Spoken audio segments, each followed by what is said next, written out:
Everyone, welcome back to the channel commerce की दुनिया। साथियों, आज के इस वीडियो में हम बात करेंगे 12th कॉमर्स के अपने चल रहे यूनिट पार्टनरशिप अकाउंट्स के एक बेहतरीन टॉपिक पर।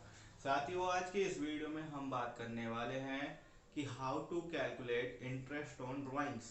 साथियों, ये पार्ट 2 है, इसलिए पिछली वीडियो जो थी आपके लिए वो थी इंटरेस्ट ऑन ड्राइंग्स क्या है और इसकी कैलकुलेशन के कुछ रूल्स मैंने आपको बताए थे। वो सिंपल रूल्स थे, अगर आप वो वीडियो नहीं देखेंगे तो आप पार्टनरशिप अकाउंट्स के क्वेश्चन को नहीं कर पाएंगे। सीधी सी बात, नो बकवास के साथ। साथियों, आज की इस वीडियो में मैं आपको बता रहा हूँ some methods of calculating interest on drawings. साथियों, इंटरेस्ट ऑन ड्राइंग्स की कैलकुलेशन के लिए कुछ मेथड्स का भी यूज किया जाता है।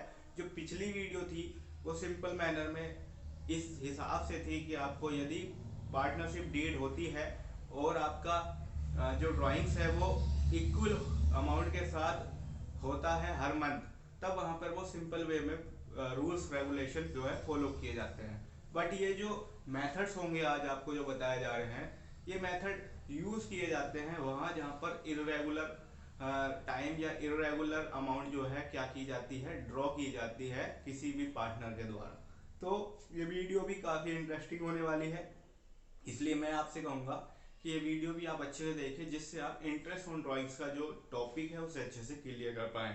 और आज की इस वीडियो को और आसान बनाने के लिए मैंने यहाँ पर अपना फेस अप जो है दूर रखने का प्रयास किया है और अब मैं आपको बोर्ड पर दिखाऊंगा कुछ रूल्स। सबसे पहले मैं आपको बता दूं कि इंटरेस्ट ऑन ड्राइंग्स की जो कैलकुलेशन है वो 3 मेथड से की जा सकती है। पहला मेथड है सिंपल मेथड यानी कि साधारण विधि। सिंपल मेथड है यानी कि साधारण विधि है। दूसरा मेथड है आपका प्रोडक्ट मेथड यानी कि गुणनफल विधि, प्रोडक्ट मेथड, ठीक है। और थर्ड नंबर पर है आपके लिए एवरेज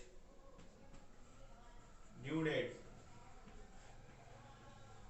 ठीक है, औसत भुगतान तिथि इसको आप कह सकते हैं, ठीक है, एवरेज ड्यू डेट मेथड। तो ये 3 मेथड है, कैसे कैसे यूज होने हैं, क्या क्या फॉर्मूला यूज होगा, तो मैं आपको बाकायदा आपको जो है वीडियो में दिखाऊंगा। तो आप देखिए, यहाँ पर आप देख पा रहे हैं कि आपको दिखाई दे रहा होगा। सबसे पहले हम बात कर रहे हैं किस चीज की, कि जनरली साधारणतः आहरण पर ब्याज नहीं लगाया जाता है। ये मैंने आपको पिछली वीडियो में भी बताया था, परंतु साझेदारी द्वारा अधिक रुपया निकालने की प्रवृत्ति को रोकने के लिए साझेदारों के आहरण पर ब्याज लगाया जाता है। चूंकि साझेदार एक साथ आहरण न करके अलग अलग तिथियों पर आहरण करते हैं, यानी कि ऐसा तो है नहीं कि एक साथ ही सारा पैसा निकाल लेंगे। जब जिसको पार्टनर को जरूरत होगी जब ही वो पैसा जो है विड्रॉ करेगा, और ऐसा करने की स्थिति में ब्याज की गणना भी जो है अलग अलग विधियों से निकाली जाती है। साझेदारों द्वारा किए गए आहरण पर ब्याज निकालने की प्रमुख विधियां निम्नलिखित हैं, और पहले नंबर पर जो विधि आती है वो है साधारण विधि। प्रत्येक आहरण की धनराशि पर संबंधित ब्याज की दर से वर्ष की अंतिम तिथि तक का ब्याज निकाला जाता है। सपोज कीजिए कि एक पार्टनर है जिसने 1 जनवरी 2000 को कुछ पैसे निकाले, 1000 रुपये या 1500 रुपये निकाले, 1 जनवरी को वो निकाल रहा है और हमारी जो अकाउंट की क्लोजिंग डेट है वो 31 मार्च है। तो ये जो ब्याज लगेगा 1 अप्रैल से लेकर के 31 मार्च तक का लगेगा, जितने भी मंथ्स होंगे, ठीक है।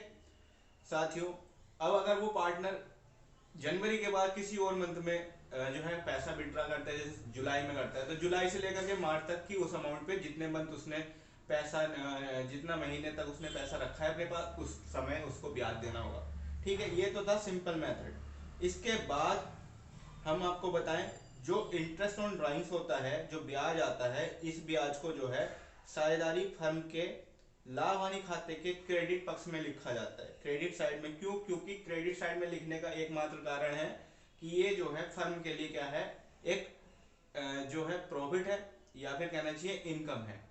फर्म के लिए होने वाली जितनी भी इनकम्स है या फिर किसी भी टाइप की इनकम को प्रॉफिट एंड लॉस अकाउंट के क्रेडिट साइड में लिखा जाता है, ये आप सब जानते ही हैं। तो आहरण पर ब्याज इस हिसाब से क्या है, कंपनी या फिर फर्म के लिए, पार्टनरशिप फर्म के लिए क्या होगा, इनकम होगा, और इनकम को आपने कहाँ लिखा, क्रेडिट साइड में लिख दिया, ठीक है। और ये जो पूंजी या चालू खाते के डेबिट साइड में लिखा जाता है, क्यों? क्योंकि ये उस व्यक्ति से, उस पार्टनर से चार्ज किया जा रहा है, तो उससे जब चार्ज किया जाएगा तो उसके डेबिट अकाउंट में लिख दिया जाएगा।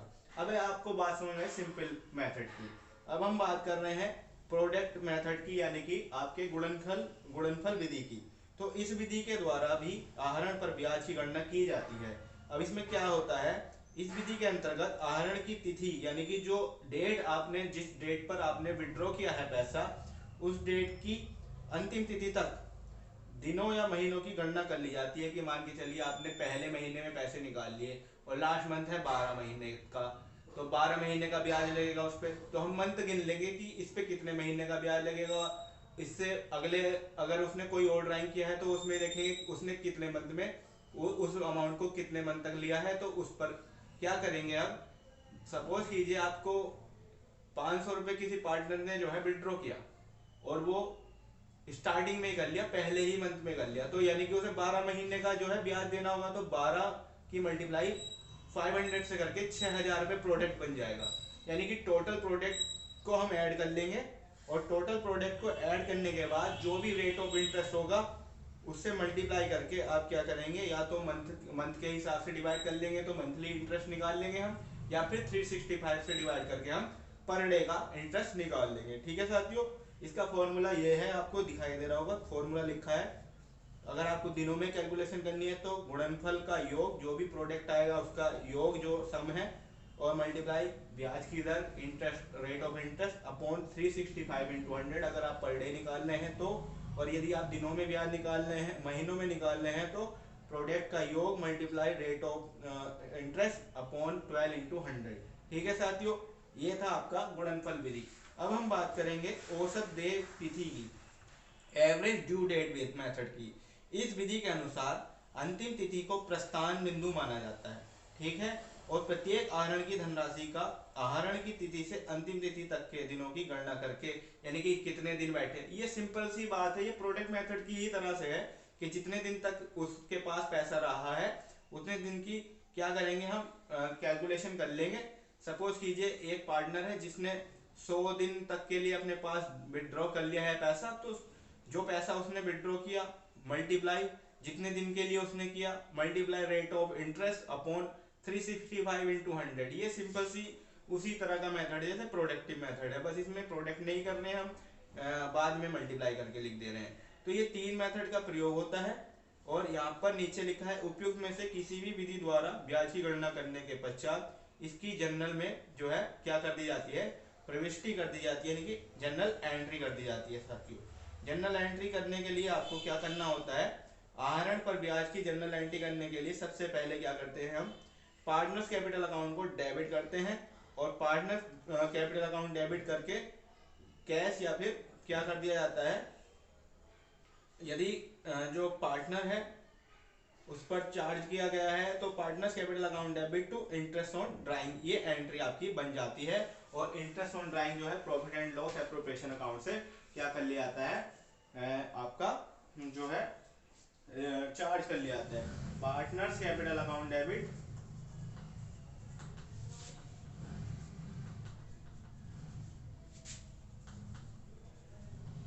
To interest on drawing. ठीक है साथियों, और एक बनेगी interest on drawings account debit